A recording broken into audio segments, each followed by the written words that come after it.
Okay, so this is part 2 of my diary. So last time I left off having gone to St. Louis for my winter break, and it was great. Very uneventful as far as the depression goes, probably because I was around family most of the time. Um, so winter break was good, but then I went back to Kansas City. I had classes to return to, and I was going to be in Kansas City for at least about 6 months or so. So I moved into an apartment by myself, and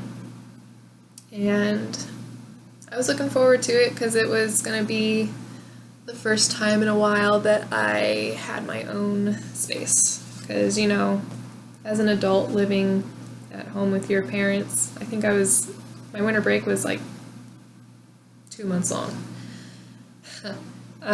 Sometimes living with your parents can be a little, just kind of rub on your nerves a little bit. My family is great, but everybody kind of needs their own space.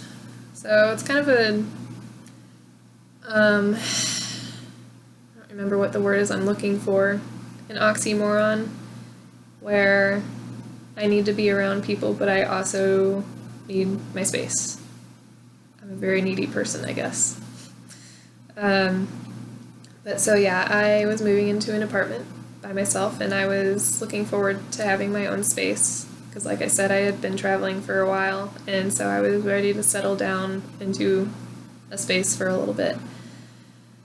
The thing about apartments, I guess I don't know what it is. I think I grew up in a house where a lot of sunlight gets let in, and apartments don't let in a ton of light, and I think that may have been a contributing factor, especially later on. But anyways, it was winter time anyways.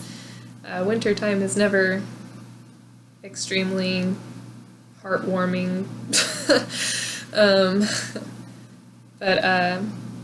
So yeah, moved into my apartment. Was by myself, was excited about it at first, was wanting to decorate it and everything. I did some, but not as much as I would have liked. But anyways, started back up at school. It was great to be back with my classmates. I just love that the environment that they create, they're so motivated to learn, so encouraging towards each other. It really, being with my classmates was a really driving factor, especially the one I stayed with, the one who I would consider my closest classmate. The motivation that he had to learn and to do well rubbed off on me, and I utilized it as much as I could. I loved being around him. He kind of pushed me. He was like, "Come on, Jesse, you can do this. You got this. You're smart. You work hard." I mean, everyone knows that I procrastinated super bad. But he had good expectations of me. He expected me to do well. He expected me to be okay, and that was good for me. I knew that, and I took advantage of that as much as I could. So I really enjoyed being back with my classmates.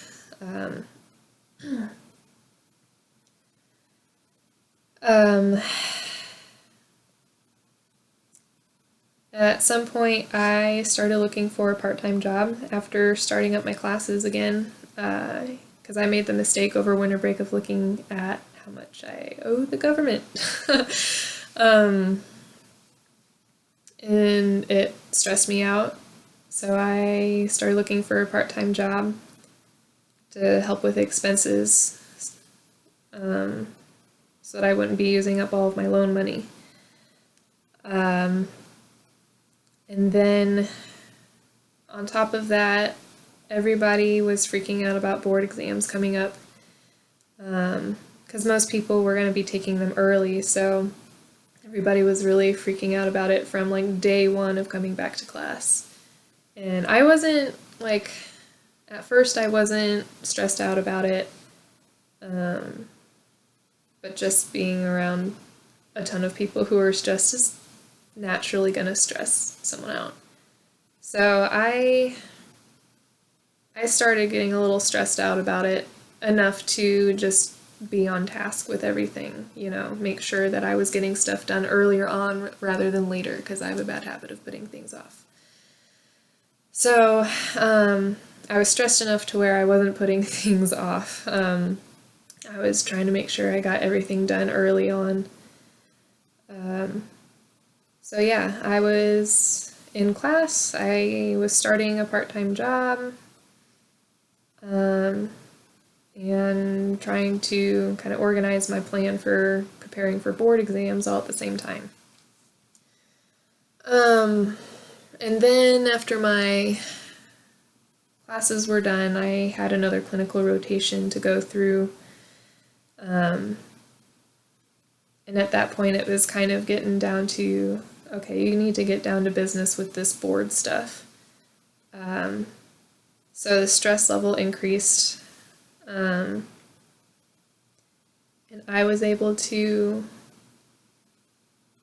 because of the stress level, it was just like, I don't have enough time for this. I think the only things I was doing to relieve stress were, I was going out dancing every weekend. And I had been taking a pole dance class once a week. And that's fun. I loved the group of people there. They were very supportive. Great group of people. Great exercise.